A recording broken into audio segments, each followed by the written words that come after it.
Hey guys, Youngblood with you for a much delayed should you buy video on the Tumbril Storm. And if you're unfamiliar with the tank, it's a light or a scout tank on sale for $70 war bond, meaning new money, or $80 if you want to use store credits.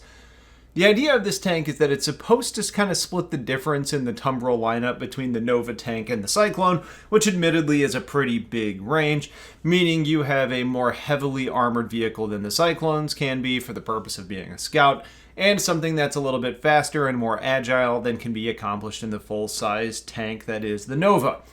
The Storm is meant to kind of rush ahead of the ground fleet, identify threats, and then have the armor to be able to survive the threats while the rest of the armor column moves in to deal with what's out there.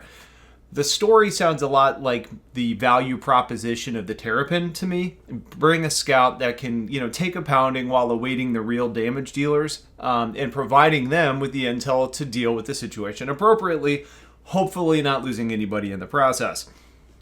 The Storm is 10.5 meters long, 6.5 wide, and 3.6 meters tall, compared to the Nova being 16, 7, and 5. So the size difference is significant, and while that may be the case, the Storm, at least according to numbers today, is actually wider than the Nova, meaning that it doesn't really fit into anything meaningful that the Nova already fits into. It would make a lot of sense if the Storm could fit in the Valkyrie or a Max or something with a big open back end, but where the numbers sit today, you're not really getting anywhere you couldn't with the Nova.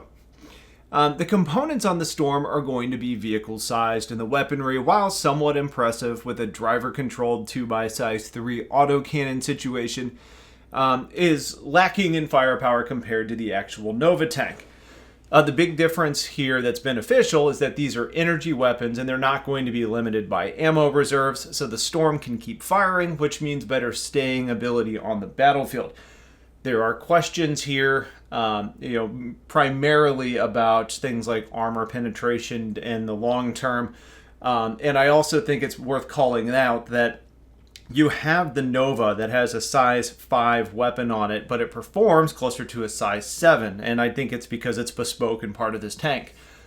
These autocannons are presumably just laser cannons, so I don't think there's anything bespoke about them, and you have 2 by size 3s. So is the damage output truly just 2 size 3 weapons? Because that's not a lot. Or do we see it scale up like the Nova tank cannon does, to where these are actually like 2 by size 5s, which is more meaningful and impactful? We just don't know that yet. So, as far as amenities and interior are concerned, the Storm has component access around the rear tracks, weapons racks near the front tracks, but the vehicle overall has no interior, which is very strange considering the size of the vehicle. Even stranger on a combat vehicle is that you enter and exit from the front. So if the vehicle is taking serious damage from a target, you have to get out in presumably the front of the firefight to escape, or you end up spinning the vehicle, then exposing the rear, which is traditionally the weak spot of a tank, to the target, to then escape out the front, which is now the back, to run away from the combat. That design is very odd to me.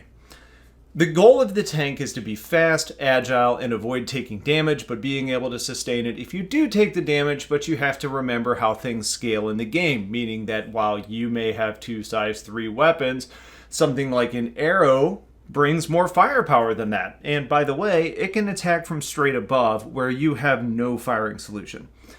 So you could argue the purpose of a tank is to be used when air combat isn't necessarily the best approach, but again, that's kind of limited in the game that we have today, and in the future that may come, but whatever. So this should you buy is going to be pretty quick. Should you buy the Tumbril Storm? No. First off, never buy a ground vehicle in the game or during concept sale unless you want to use it as an LTI token. And currently, while this is on sale, you also have access to buy, the Lynx or the Fury, which have lower cost tags to them. So you could get away with spending less money. But the real reason here is that the value per the money that you spend is never logical for what you can buy it for in the game. It just doesn't scale intelligently. Ground vehicles are cheap in the game. Beyond that, though, I still haven't seen that real purpose for a ground vehicle yet. And even though I do believe that day will come, but by that point, we may all be rich in game anyways, and these are going to be easy to get a hold of.